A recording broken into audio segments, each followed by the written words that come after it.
exposé pour pouvoir changer l'histoire de ta vie. Nous lisons Genèse 27. Genèse 27.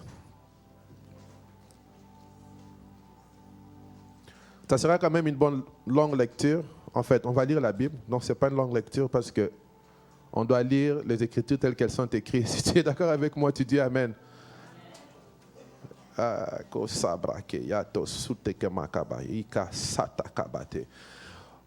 Bible dit ceci. Isaac devenait vieux et ses yeux étaient affaiblis au point qu'il ne voyait plus.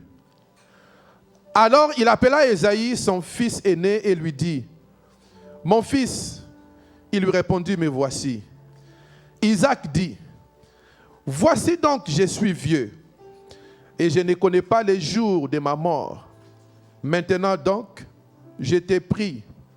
Prends tes armes, ton carquois et ton arc. Va dans les champs et chasse-moi du gibier.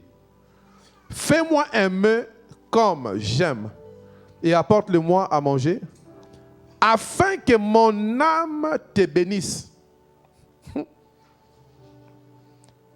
Pas que ma bouche, mais afin que mon âme te bénisse. Avant que je meure. Rebecca écouta ce que Isaac disait à Ésaïe, son fils.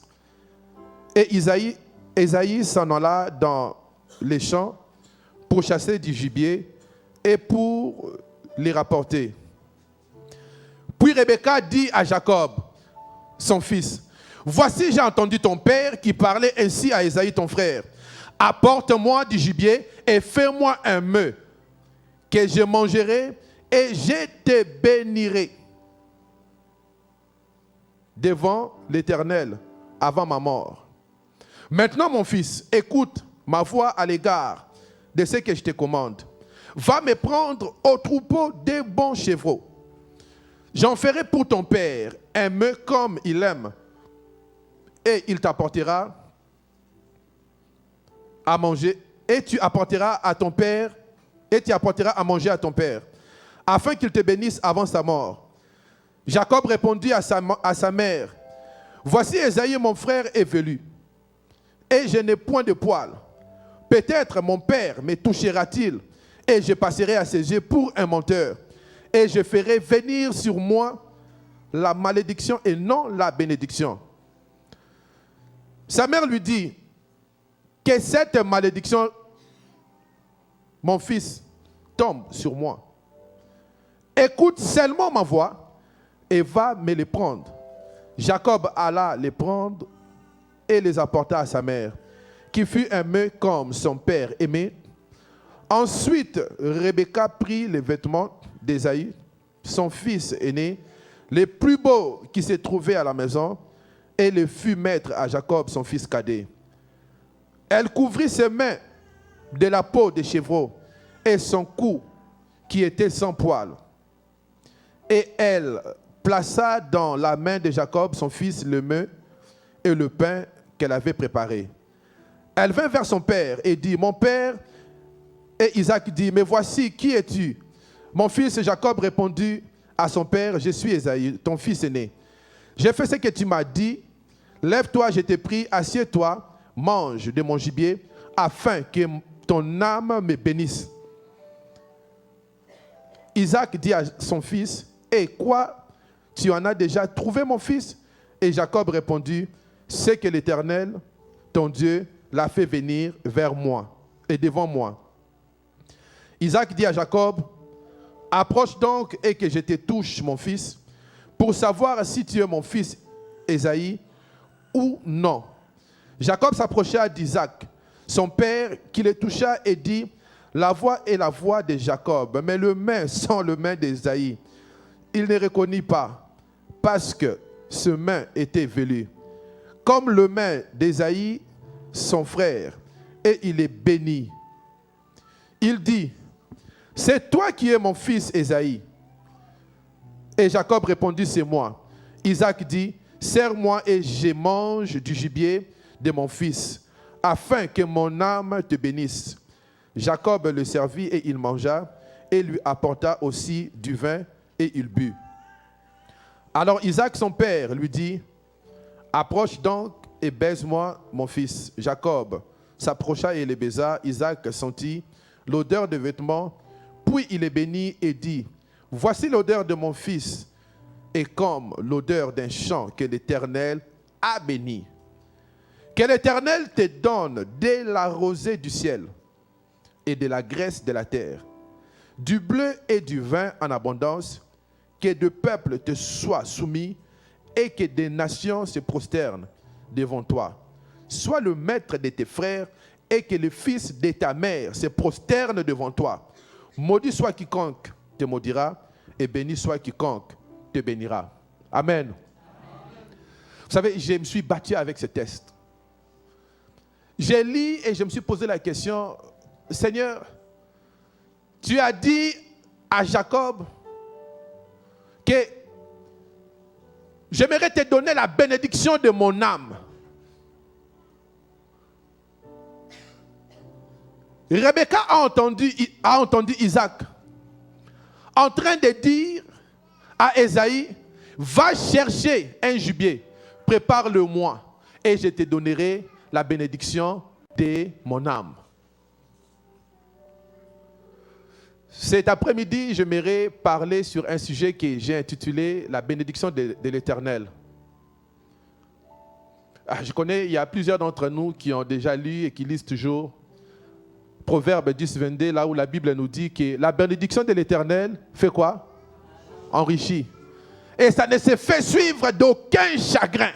En lisant ce texte-là, je me suis aussi battu. Je me suis dit, mais Seigneur, la bénédiction de l'Éternel ne se fait suivre d'aucun chagrin. Pas seulement ça, la Bible dit que la bénédiction de l'Éternel enrichit.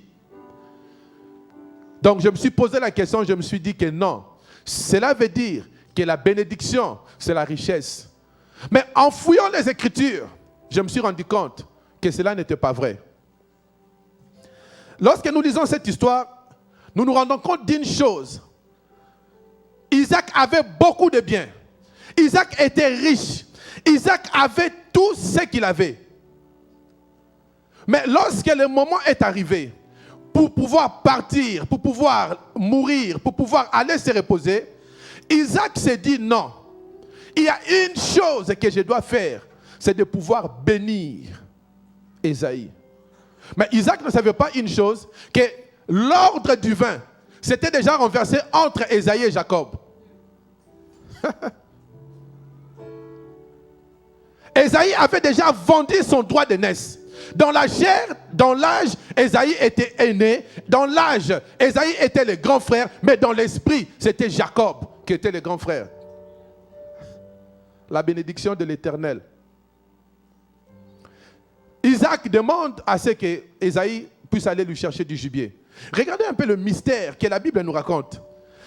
Ésaïe est allé au champ. Il a pris ses armes, il a pris son carquois, il a pris tout ce qu'il lui fallait étant qu'homme pour pouvoir aller chasser. Mais la Bible nous dit que Rebecca alla parler à Jacob. Et Jacob est allé tout simplement derrière la maison. Et Jacob a trouvé ce que Isaac avait besoin. Bien-aimé, la bénédiction de l'Éternel ne se fait suivre d'aucun chagrin. Vous savez, pour être béni, tu n'as pas besoin de pouvoir aller là où les hommes te demandent de pouvoir aller. Rebecca, c'était une femme qui était ointe. C'était une femme qui avait la pensée de Dieu. Elle comprenait des choses à une dimension spirituelle. Elle s'est dit non, j'ai deux fils. Dans la chair, c'est Ésaïe. Mais dans l'esprit, c'est Jacob. Il est allé voir son fils. Il lui a dit, écoute, il y a quelque chose qui pourra changer la destinée du monde que ton père est en mesure de pouvoir faire dans les prochaines minutes. C'est une question de vie ou de mort. Mon fils, écoute-moi attentivement. Ton père a demandé qu'on lui fasse le mets, mais pas n'importe quel mets, mais le mets qu'il aime. Et en mangeant, ton père va pouvoir donner la bénédiction de son âme. Vous savez, il y a des bénédictions que les hommes peuvent prononcer sur toi qui ne sont pas nécessairement les bénédictions de l'âme. La bénédiction de l'âme, c'est la bénédiction qui sort du fond de tes entrailles. C'est cette bénédiction, c'est cette parole lorsqu'elle est lâchée sur ta vie. Bien-aimé, qu'il neige, qu'il pleuve, que les hommes se lèvent ou pas, cela te sera collé. C'est quoi une bénédiction? Vous savez, la bénédiction, ce n'est pas de l'argent. Frère Christian, viens, on va essayer un peu d'illustrer ce qui s'est passé. La Bible nous dit que Ésaïe était vieux. Pardon, Isaac était vieux. Ici, on a Isaac. Ici, on a Ésaïe. Évidemment, c'est Jacob. Ok? C'était supposé être Ésaïe. La Bible nous dit que Isaac, après avoir mangé, Isaac a béni Jacob. Mais tu dois te souvenir que Isaac avait de biens matériels. Mais Isaac a prononcé juste des paroles de bénédiction. Isaac a dit que Dieu t'accorde la rosée du ciel, que la terre produise de la graisse en ta faveur et que les nations te soient soumises. Isaac a tout simplement prononcé ces paroles. C'est tout ce que Jacob avait besoin. Qu'est-ce que Jacob a fait? Après que Jacob ait reçu ces paroles, Jacob s'est mis debout et il est parti. Jacob a laissé les troupeaux qui étaient dans la maison de son frère. Tu peux m'aider à les remettre. Jacob a laissé les troupeaux qui étaient dans la maison de son père. Jacob a laissé l'or. Jacob a laissé l'argent qui était dans la maison de son père. Et Jacob est tout simplement parti avec quoi? Avec les paroles. La bénédiction, ce n'est pas l'argent. Jacob avait compris que la chose qui génère l'argent, ce n'est pas l'argent. La bénédiction, ce n'est pas l'argent. Mais la bénédiction, c'est une parole puissante qui a été prononcée en principe. Rebecca savait. Vous savez, juste pour vous faire rire, s'il s'agissait de commencer à partager les chèvres et autres, Rebecca allait pouvoir aussi décider et dire à Isaac, moi aussi je suis marié avec toi, on a vécu ensemble, moi aussi Jacob aura autant. Mais Rebecca savait qu'ici il ne s'agit pas de chevaux. Rebecca savait qu'ici il ne s'agit pas de l'or. Ici il ne s'agit pas de puits. Ici il s'agit de la parole. Étant qu'une mère sage, qu'est-ce que Rebecca a fait? Rebecca ne s'est jamais mis à la place d'Isaac. Ma soeur, tu dis que les Français mélangent tous les mots. Les chrétiens aujourd'hui croient que parce que je viens, je dis à Pasteur Eli, que le Seigneur te bénisse. Écoutez, je ne vais pas entrer dans des détails théologiques. Lorsque j'ai dit au Pasteur Eli que l'Éternel te bénisse, le Pasteur Eli, selon Hébreux 7, la Bible dit ceci, que c'est le supérieur qui bénit l'inférieur. Moi, je n'ai pas de pouvoir pour pouvoir changer la destinée de Pasteur Eli. Je ne peux que demander la faveur de Dieu en faveur du Pasteur Eli. Ah, ça, je sais que vous n'aimez pas, mais c'est biblique. Lorsque tu ouvres ta bouche, tu dis « Seigneur, je t'ai béni ». En réalité, tu dis « Seigneur, je te loue ». En hébreu, ça veut dire que « Seigneur, je te loue ». Le mot « barak », qui veut dire « bénédiction », c'est un mot dans la pensée hébraïque, autrement dit dans la pensée juive, dans la pensée biblique, c'est un mot qui est hiérarchique. Je vais vous donner un exemple. Admettons que tu es au boulot et que Papa Albert, c'est le CEO de la compagnie. Moi, je suis ton superviseur. Tu vas aller en mission. Et Papa Albert ouvre sa bouche, il te dit que, Monsieur Jean-Robert, je te donne l'autorisation. Lorsque tu iras en mission de travail, tu as le droit de signer les contrats que tu vas obtenir sans pouvoir m'appeler ou bien nous appeler pour pouvoir déterminer si c'est bon ou c'est pas. Même si le frère Jean-Robert répond directement, je suis son supérieur. La parole de Papa Albert, étant donné que c'est la parole de la personne qui est au-dessus, ça a plus de pouvoir. Ça donne de l'énergie, de la puissance au frère Jean-Robert de pouvoir aller et de prendre les décisions. Pourquoi? Parce que cette parole-là, c'est une parole hiérarchique. Rebecca le savait. Rebecca avait le pouvoir de pouvoir aussi appeler Jacob dans son coin et elle aussi elle commence aussi à faire. Ma soeur, c'est comme ça que tu détruis ton mariage et ta maison. Tu as un mari. Même si ton mari ne parle pas en langue comme moi. Lorsque le moment arrive de bénir les enfants, à moins que ton mari te le donne par délégation ou bien qu'il ne soit pas là. Tant qu'il est là, appelle les enfants. Même si ton mari, tu sais que hier, il était quelque part, vous avez compris. Il n'y a pas de problème. Appelle les enfants, demande d'être à genoux, soit à côté d'eux. Laisse ton mari prononcer les paroles de bénédiction. Même si ce ne sont pas des paroles qui ont des versets bibliques, ce n'est pas un problème. Il y a beaucoup de gens qui ont détruit leur vie, tout simplement parce qu'ils ne comprennent pas ces principes.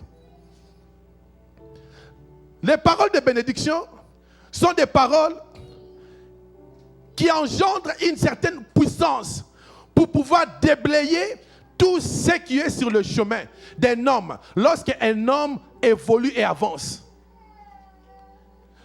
Dans la Bible, nous remarquons une chose. La chose que chez le Bantou, malheureusement, je me suis rendu compte que plusieurs ne le font pas et ne le font plus. Dans la pensée hébraïque, un père, lorsque le moment arrivait pour qu'il puisse aller se reposer, autrement dit pour qu'il meure, le père prenait toujours le temps de pouvoir s'asseoir avec ses enfants et il prononçait une parole après une autre sur chaque enfant. Et ces paroles-là étaient collées sur les enfants et ça produisait exactement les effets que le père avait déclarés. Pourquoi? Mais c'est parce que lorsque vous allez dans Éphésiens, la Bible, n'est-ce pas que la Bible dit que enfants, obéissez à vos parents, parce qu'ils sont qui? Non, bien aimé, parlons bien. Tu seras aussi parent, pourquoi tu as peur? Ils sont vos dieux sur la terre. Je suis créé à la ressemblance de Dieu, mes enfants sont créés à ma ressemblance. Vous ne comprenez pas de fois ce que la Bible explique, on croit que non, ce sont des choses compliquées. Il n'y a pas d'algèbre mathématique là-dedans. Tes enfants te ressemblent, c'est parce que tu as la capacité de pouvoir les procréer, de pouvoir les générer. Et ce pouvoir que Dieu t'a donné, de pouvoir les amener sur la terre, ça te donne aussi la capacité de pouvoir prononcer des paroles sur eux. La bénédiction apporte la faveur. Jacob savait que après que les paroles que papa a prononcées, je vais pouvoir m'en aller. Mais regardez ce que la Bible dit. Après cela, Rebecca s'est rendu compte que Ésaü voulait assassiner son frère. Qu'est-ce que Rebecca a fait? Là maintenant, Rebecca a bien joué son rôle de tant que maman. Elle a fait semblant comme si elle n'était pas impliquée dans le coup. Elle va et fait de l'attitude à papa. Papa ne comprend pas. La maman commence tous à faire des problèmes de tension à la maison. Ok, conclusion, qu'est-ce qu'elle en fait? Je ne vais plus laisser cet enfant ici, qu'on l'envoie chez la banque. Est-ce qu'il y a des moments sages ici? Les mamans, vous savez comment ça se passe. Ne soyez pas trop sérieux. Nous sommes dans la présence de Dieu. Dans la présence de Dieu, tout se crie joie. Jacob quitte, il va chez Laban. Regardez maintenant la puissance de la parole de la bénédiction. Jacob passe 7 ans en train de travailler pour son beau-père. Son beau-père se croit énormément intelligent et sage. Son beau-père se dit que je vais pouvoir rouler ce jeune petit garçon qui a toujours eu l'habitude de pouvoir détourner les droits d'aînesse. Maintenant, il est venu ici, il veut une femme. Le beau-père lui fait travailler. 7 ans, on va. Les gens n'ont jamais compris. Laissez-moi juste le mettre dans un contexte culturel. La raison pour laquelle Jacob était dessus, c'est parce qu'il n'avait pas le droit de voir la femme. La femme était voilée. Vous voyez les femmes qu'on voit tout simplement avec les petits yeux là. Les Rachel, les Léa, elles étaient comme ça. Amen. C'est pour cela qu'il était trompé. Donc on l'a amené, ça s'est passé comment? On voile ta femme, tu ne la vois pas, tu ne la connais pas, tu vois seulement des yeux. Tu te retrouves comme ça la nuit dans la maison, il n'y a pas d'électricité. Dès que tu enlèves, mais ça c'est Léa. Trop tard. Il va aller réclamer chez le beau-père. Le beau-père lui dit, tu as 1 semaine pour travailler comme un homme, et après ça tu viens, on va pouvoir négocier. Jacob retourne chez son beau-père, il lui dit qu'il n'y a pas de problème. Ésaü est en train de jouir des gibiers, de l'or, de tout ce que papa a laissé. Mais moi, je suis devenu serviteur. Moi, je suis devenu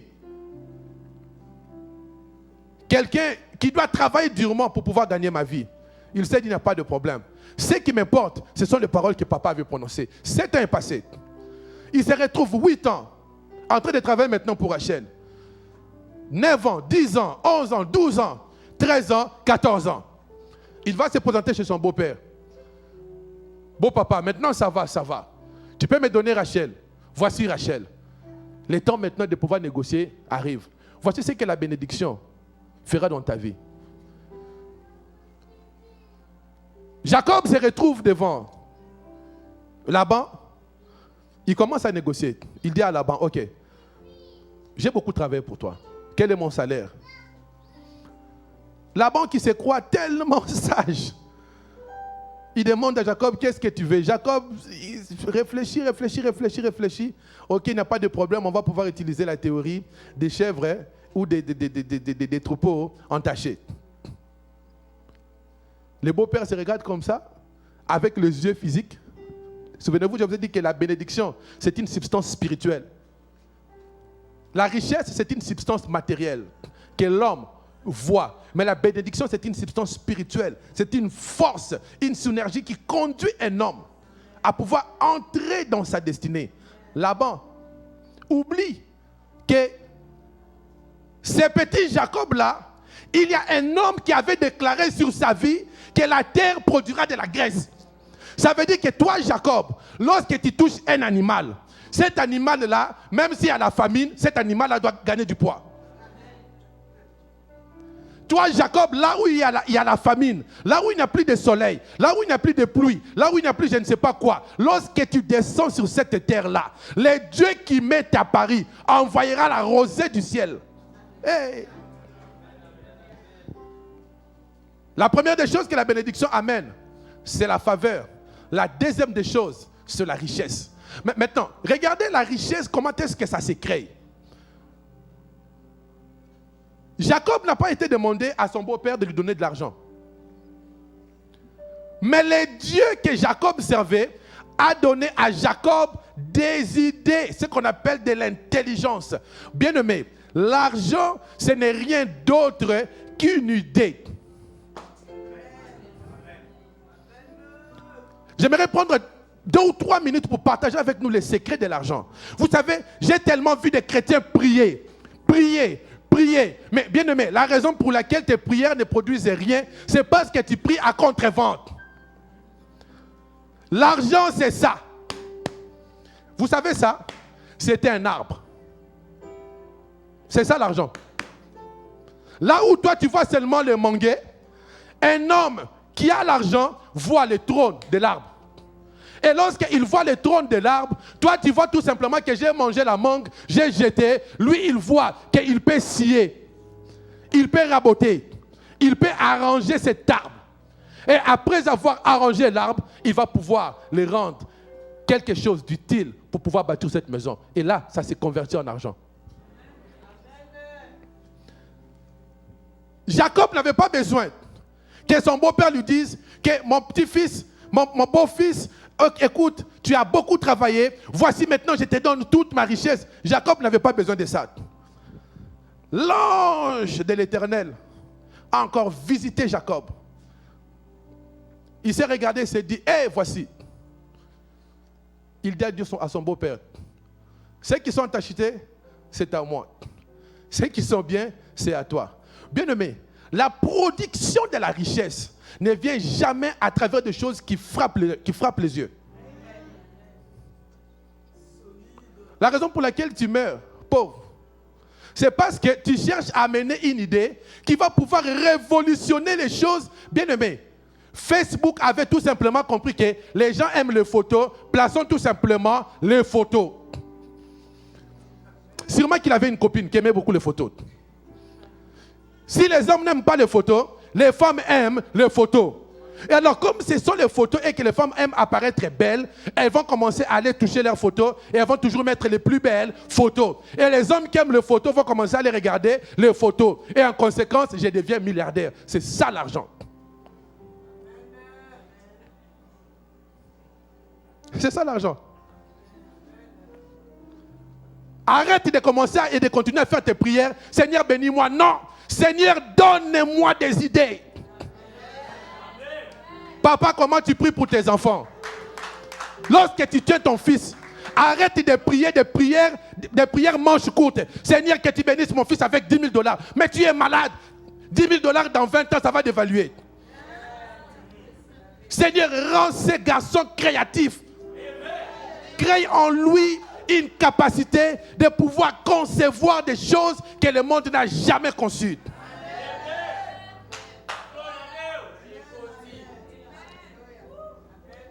Laban ne savait pas que les tâches étaient assez pour pouvoir changer la destinée d'un homme. Juste les tâches. La bénédiction de l'Éternel enrichit. Parce que lorsque tu es béni de Dieu, tu marches dans la faveur. Et lorsque tu marches dans la faveur, il y a la grâce qui t'accompagne. Écoutez, la Bible dans le livre de la Genèse parle des 5 conditions que l'homme est obligé d'opérer. J'appelle ça souvent les conditions de la Genèse. Dieu, après avoir conçu l'homme, il a dit à l'homme, je lisais, la Bible parle en impératif. C'est un ordre que Dieu donne. Ce n'est pas un choix que Dieu a été donné à l'homme. C'était un ordre. Dieu t'a regardé, il a dit, Sœur Guylaine, sois fécond. Ça veut dire que tu es obligé d'être féconde. Dieu t'a regardé et il a dit que tu dois te multiplier. Dieu n'est jamais venu dire à l'homme, écoute, docteur Eric, si tu aimeras, sois fécond. Si tu aimeras, multiplie-toi.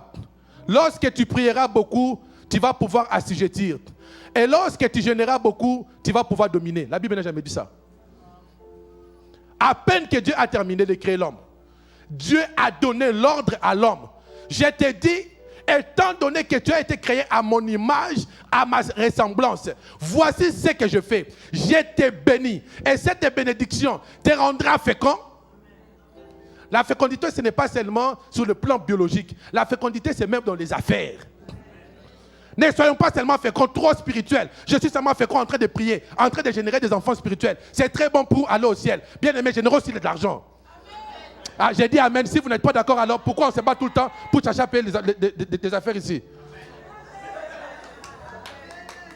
Parce que des fois, on croit qu'on a besoin d'être juste spirituel. On a besoin d'aller au ciel. On a aussi besoin des millionnaires. Ah, si tu es là, dis amen. La bénédiction de l'Éternel bénit. La bénédiction de l'Éternel enrichit. Tu as besoin que ta bénédiction ne se fait suivre d'aucun chagrin.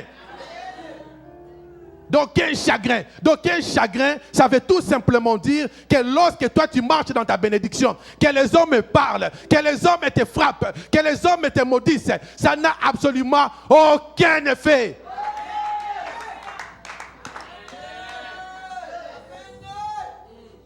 C'est ça la signification de cette parole. D'aucun chagrin. Tu auras le temps de préparation. Tu vas passer tes 7 ou 14 ans. Là n'est pas le problème. Mon frère, ma soeur, je ne suis pas intéressé par rapport au nombre de temps que ça me prendra. Je connais les paroles de bénédiction que mon père, qui m'a mis au monde, a prononcé sur moi. Je connais ce que Dieu a dit sur moi. Il ne s'agit pas d'un oncle, il ne s'agit pas d'une soeur, il ne s'agit pas d'une opinion de quelqu'un. Je le dis toujours que ma vie dépend de Dieu.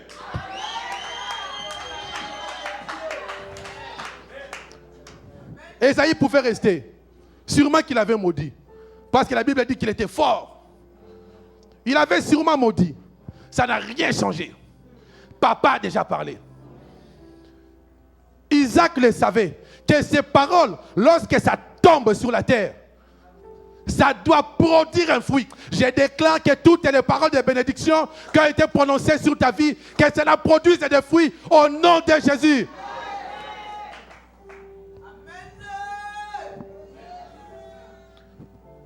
La bénédiction de l'âme.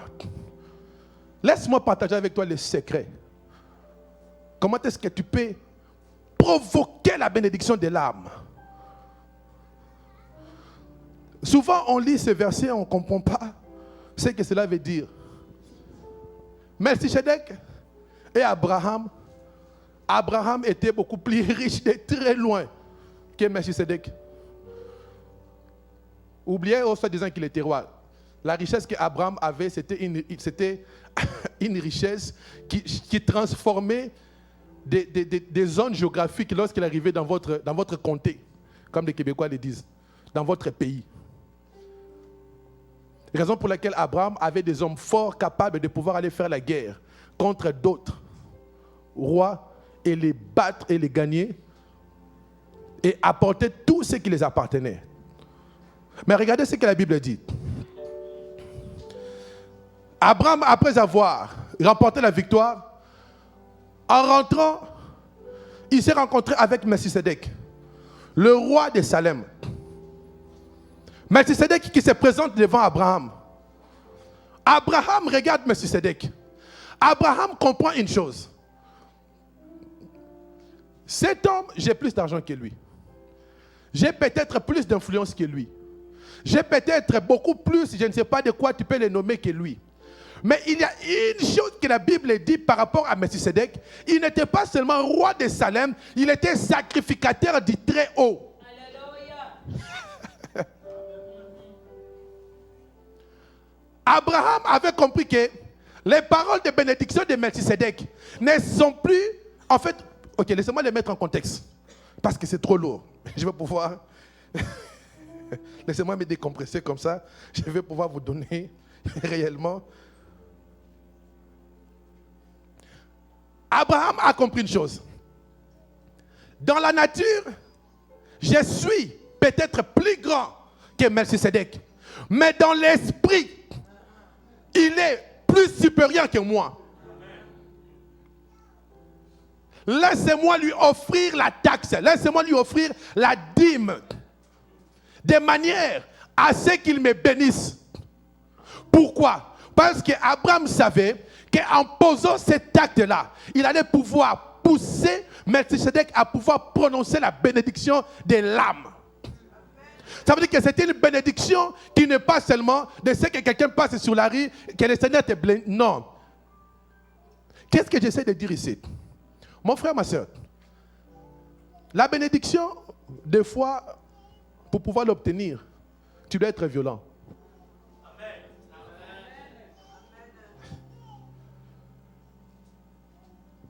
Pour ne pas vous choquer, je dirais même, très souvent, la bénédiction qui influence de génération en génération, on l'obtient qu'à travers la violence. Parce que ça prend quelqu'un qui est connecté à l'Esprit de Dieu. Quelqu'un qui comprend le principe spirituel et qui le met en pratique. Tu peux être dans ta famille.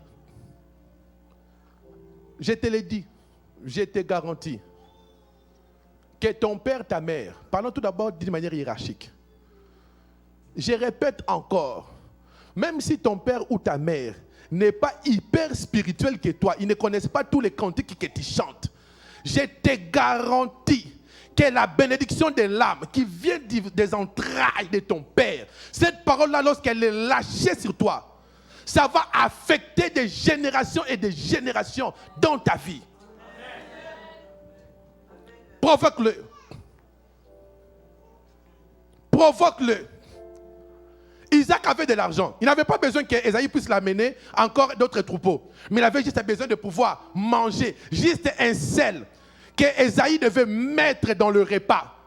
C'était tout ce qu'Isaac avait besoin pour pouvoir manger et se dire que ce sel ici, j'aime ça. Et déclarer que Seigneur, je te dis merci pour ce fils qui comprend l'importance de pouvoir me préparer ces repas avec ce sel. Je te mets à défi aujourd'hui. Si dans ta vie, tu n'as jamais posé des actes pour pouvoir pousser tes parents à pouvoir prononcer des paroles de bénédiction, bien-aimé, ne laisse pas tes parents mourir comme ça et toi tu te dis seulement que non, à l'église on va te bénir. Oui, ici je déclarerai des choses sur toi, mais il y a des choses, écoutez,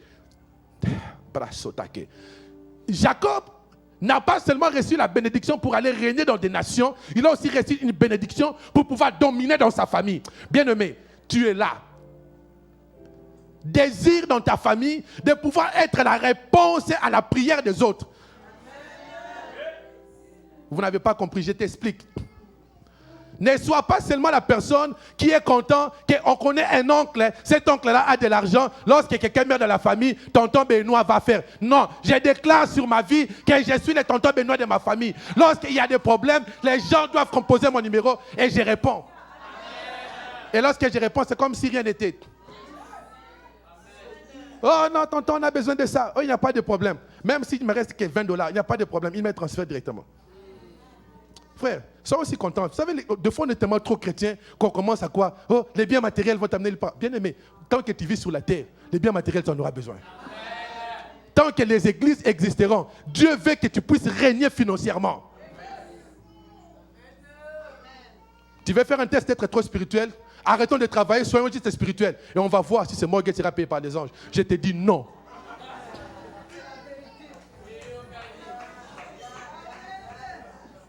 Je te dis non. Même moi, je vais libérer tous les anges. Tu vas voir lorsque le morgue va passer. NSF. Mais lorsqu'on règne financièrement, lorsqu'on est la tête et non la queue, lorsque nous sommes ceux qui gouvernent, ceux qui règnent dans les finances, ceux qui prennent des décisions économiques, Dieu est content.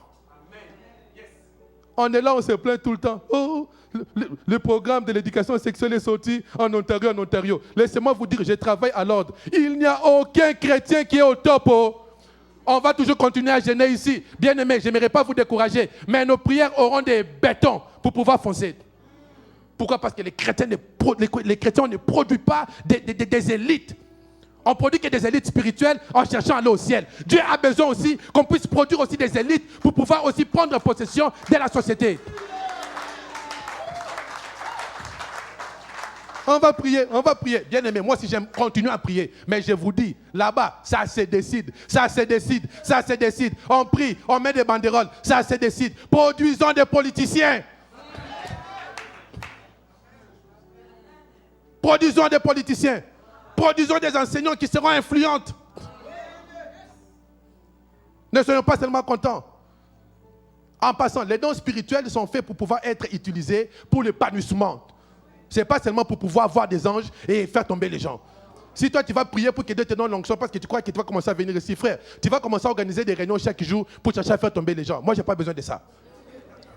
Je l'ai fait le dimanche ici au courant de la semaine. Je vais régner dans les finances, je vais régner dans les affaires. Je veux que mon oncle soit comme Isaac a prononcé à son fils Jacob. Comme Jacob a prononcé sur Ephraïm que ton nom sera compté parmi les grands. Et si tu as honte de ça, tant pis pour toi. Moi, je crois cela parce que, écoutez, pourquoi Dieu, lorsqu'il appelle toujours les gens, ils doivent toujours leur dire que ton nom sera compté parmi les grands. Ça veut dire que la volonté de Dieu est que tu sois compté parmi les grands. La petitesse, la pauvreté, c'est une vertu diabolique. Les chrétiens croient que le fait d'être trop spirituel et d'être pauvre, ça me fait spirituel. Bien aimé, la pauvreté, c'est une vertu qui est diabolique. Si tu es rempli d'onction et que tu es extrêmement pauvre, ça veut dire que je ne vais pas parler. Va consulter ces dieux-là, parce que ces dieux-là, il dit que la bénédiction de l'Éternel fait quoi? Enrichit. Mais toi, la bénédiction de l'Éternel t'enrichit, mais tu es toujours condamné avec des chagrins. Tout le temps chagrin, tout le temps chagrin, tout le temps chagrin. Il y a quelque chose qui ne marche pas. Le moment est arrivé, les chrétiens, que nous devons nous lever. Si tu es béni de l'Éternel, le monde doit parler de toi. Il y a une différence entre prendre possession d'une terre et être vantard. Abraham n'était pas vantard. Abraham n'était pas vantard. Mais le monde connaissait Abraham. Tu as peur de quoi? Vous savez, j'ai déjà rencontré quelqu'un qui me dit, moi aussi avant, je faisais aussi ces mauvaises prières. Hein. Oh non, moi je ne veux pas que Dieu me bénisse avec $1 million. Je vais perdre mon mariage. Je risque de perdre mes amis. Hé, frère, le manque d'argent, ça va bien faire te perdre ton mariage en premier lieu.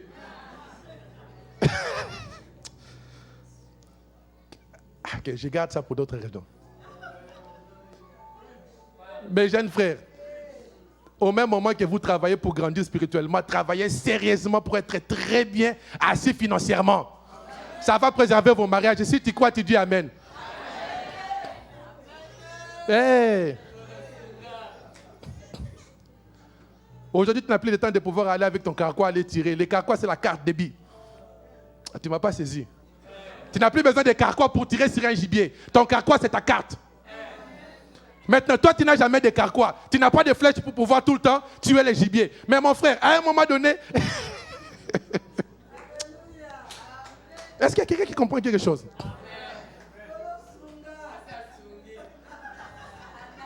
Hey. Il faut être fort financièrement. Ça, c'est l'évangile que le docteur Eric prêche. Amen. J'y crois. J'y crois. Vous savez, je vais vous faire rire. Lorsqu'une église vit dans la pauvreté, l'église passe beaucoup de temps à prier. Lorsqu'une église vit dans l'abondance, l'église prie et ça commence à passer beaucoup de temps dans la mission. Ça veut dire que la deuxième phase d'une église, après le salut, c'est de pouvoir entrer dans la phase de mission. Vous comprenez ce que je veux dire? Des fois, il y a beaucoup de prières que nous faisons dans la maison, c'est tout simplement parce qu'on n'a rien.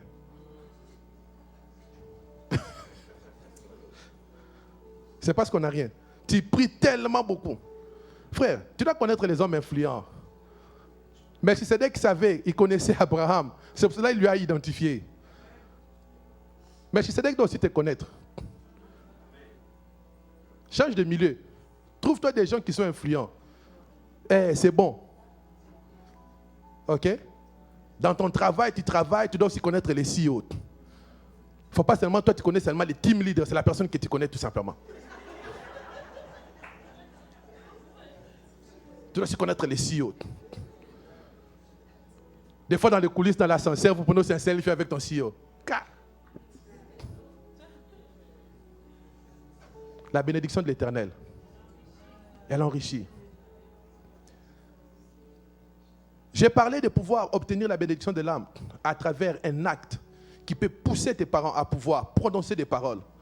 Mais dans les lieux spirituels, tu peux aussi dégager certaines bénédictions dans ta vie en te connectant avec une autorité spirituelle que toi tu crois et tu respectes. Parce que les principes de la bénédiction, comme je l'ai dit au début, ça va du supérieur à l'inférieur. Si je crois à la grâce et à l'onction que Dieu a mis en pasteur Jackie, et que je veux que pasteur Jackie puisse libérer des paroles de bénédiction dans ma vie pour pouvoir hériter de ce que Dieu a mis en elle, je peux poser un acte. Cet acte-là, premièrement, un homme de Dieu n'a pas besoin de ton argent. Il a tout d'abord besoin que tu puisses l'honorer.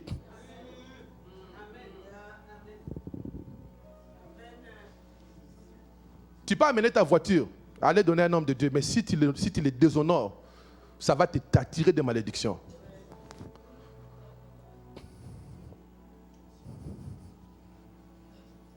Tu es là, tu te connectes avec elle, tu l'honores. Ça veut dire qu'honorer, c'est tout simplement reconnaître, la respecter par rapport à la place que Dieu l'a placée dans le corps du Christ. C'est tout simplement ça.